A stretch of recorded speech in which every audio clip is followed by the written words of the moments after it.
Karthik Deepa serial April 16 இன்றைக்கான எபிசோடுக்கான review தாங்க இந்த வீடியோவில் நம்ம இன்றைக்கி பார்க்க போகிறோம்.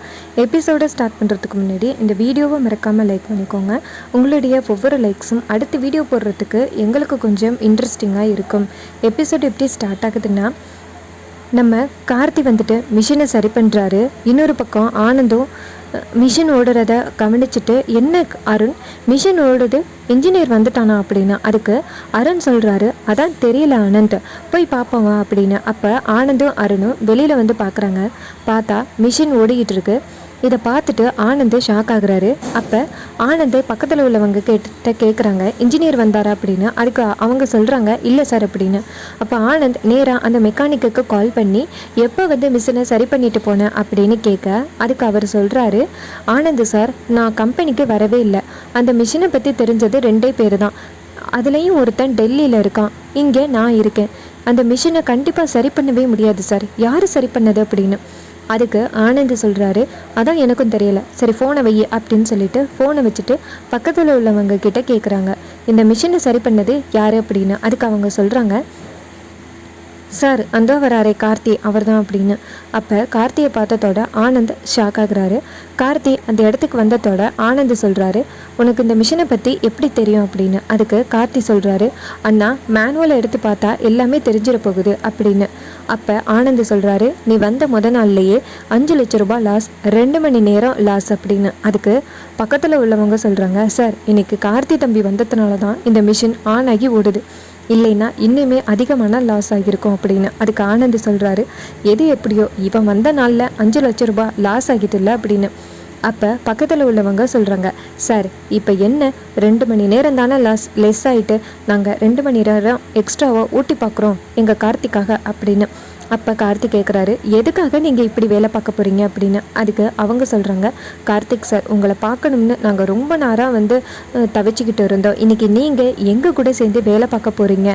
உங்களுக்காக என்ன 4 மணி நேரம் கூட நாங்கள் வேலை பார்க்குறதுக்கு தயாராக இருக்கோம் அப்படின்னு. இதை கேட்டுட்டு கார்த்தி சந்தோஷப்படுறாரு. அப்புறமா ஆனந்தும் அருணும் அந்த இடத்துலேருந்து போகிறாங்க. அப்போ அருண் சொல்கிறாரு, என்ன ஆனந்தண்ணா, கார்த்தி தோற்றுருவான்னு நினச்சியா? கார்த்திக்கு கடவுள் அருள் இருக்குது. கண்டிப்பாக கார்த்தி இந்த சவாலில் ஜெயிக்க போகிறாரு, நீ பார்க்க தான் போகிற அப்படின்னு சொல்கிறாங்க. இதை கேட்டுட்டு ஆனந்த் சொல்கிறாரு, இன்றைக்கி ஒரு நாள் தானே, நாளைக்கெல்லாம் எப்படி சமாளிக்கிறான்னு நானும் பார்த்துட்றேன் அப்படின்ட்டு ஆனந்த் அந்த இடத்துலேருந்து போகிறாரு. அதுக்கப்புறமா ரியாவையும் அந்த ஐஸ்வர்யாவையும் காமிக்கிறாங்க. ஐஸ்வர்யா சொல்கிறாங்க, இங்கே பாருடியா, நீ இப்படி வீட்டுக்குள்ளேயே இருந்து எதுவுமே பண்ணாமல் இருந்தியன்னா எப்படி எல்லாருடைய மனசுலையும் இடம் பிடிப்ப அப்படின்னு. அதுக்கு ரியா சொல்கிறாங்க, என்னையே தான் யாருக்குமே பிடிக்கலையே அப்படின்னு. அதுக்கு ஐஸ்வர்யா சொல்கிறாங்க, இங்கே பாரு, நீ இந்த வீட்டோட மூத்த மருமக, உனக்கு எல்லா உரிமையும் இருக்குது இந்த வீட்டில். நீ எல்லார்கிட்டையும் பேசினா மட்டும்தான் எல்லாருடைய மனசுலையும் உன்னால் இடம் பிடிக்க முடியும். நீ இப்படியே இருந்தியன்னா அவ்வளோதான், உன்னை இந்த வீட்டில் ஓரங்கட்டிடுவாளுங்க எல்லாரும் சேர்ந்து அப்படின்னு. அதுக்கு ரியா கேட்குறாங்க, நான் என்ன தான் அக்கா பண்ணுறது அப்படின்னு. அதுக்கு ஐஸ்வர்யா சொல்கிறாங்க, இங்கே பாரு, இந்த அபிராமிக்கு பூஜை பண்ணுறதுன்னா ரொம்ப பிடிக்கும், அந்த ஆயுதத்தை நீ கையில் எடு அப்படின்னு. அதுக்கு ரியா சொல்கிறாங்க, என்னக்கா பண்ணுறது அப்படின்னு. அதுக்கு ஐஸ்வர்யா சொல்கிறாங்க, நீ இப்படி ஒரு முட்டாளாக இருப்பேன்னு எனக்கு தெரியவே தெரியாது. இங்கே பாரு, நீ பூஜை ரூமுக்கு போயிட்டு ஒரு 5 நாள் வரைக்கும் நல்லா பூஜை பண்ணி அபிராமியோட நெத்தியில் பொட்டு வச்சேன்னு வச்சுக்கேன், 5ஆவது நாள் அபிராமி நீ தான் என் மருமகன்னு உன்னை தூக்கி முத்தம் கொஞ்சம் அப்படின்னு. இதை கேட்டுட்டு அந்த ரியா செம ஹாப்பி ஆகுறாங்க.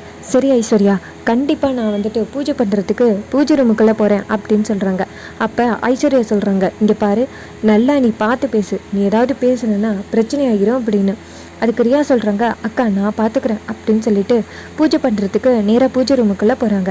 அப்போ ஐஸ்வர்யா யோசிக்கிறாங்க, எப்படியாவது இந்த ரியாவை இந்த வீட்டோட மூத்த மருமகளாகிட்டா அதுக்கப்புறம் தீபாவையும் இந்த வீட்டை விட்டு துரத்தி எடுத்துடலாம்.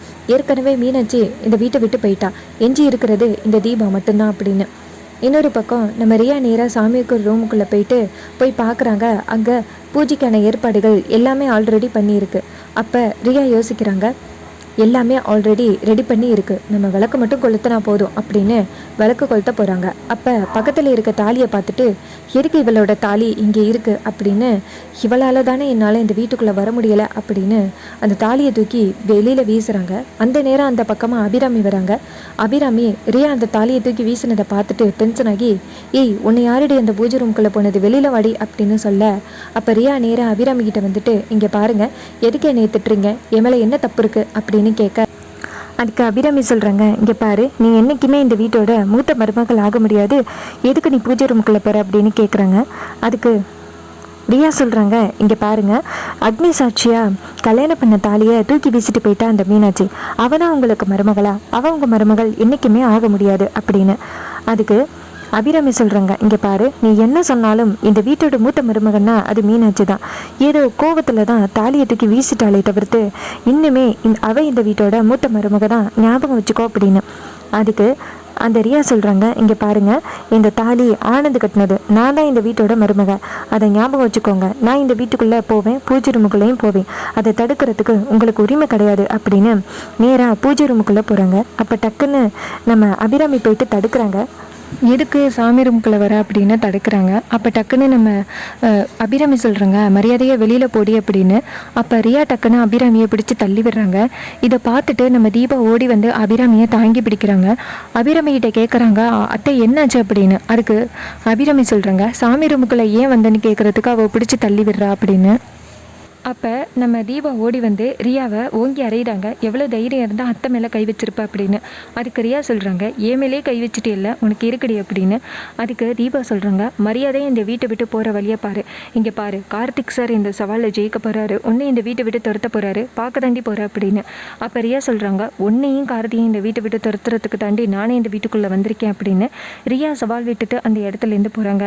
நேராக ஐஸ்வர்யா கிட்டே போயிட்டு, அவளுக்கு எவ்வளோ தைரியம் இருந்தால் ஏன் மேலே கை வைப்பா, நான் இப்போவே ஆனந்துக்கிட்ட விஷயத்த சொல்கிறேன் அப்படின்னு. அப்போ ஐஸ்வர்யா சொல்கிறாங்க, இங்கே பாரு, நீ ஆனந்துக்கிட்ட சொன்னீன்னா நீ அபிராமியை பிடிச்சி தள்ளிவிட்டதும் தெரிய வரும், அப்புறம் நீ தான் ஆனந்துக்கிட்ட திட்டு வாங்குவ, அதனால் அமைதியாக இரு அப்படின்னு.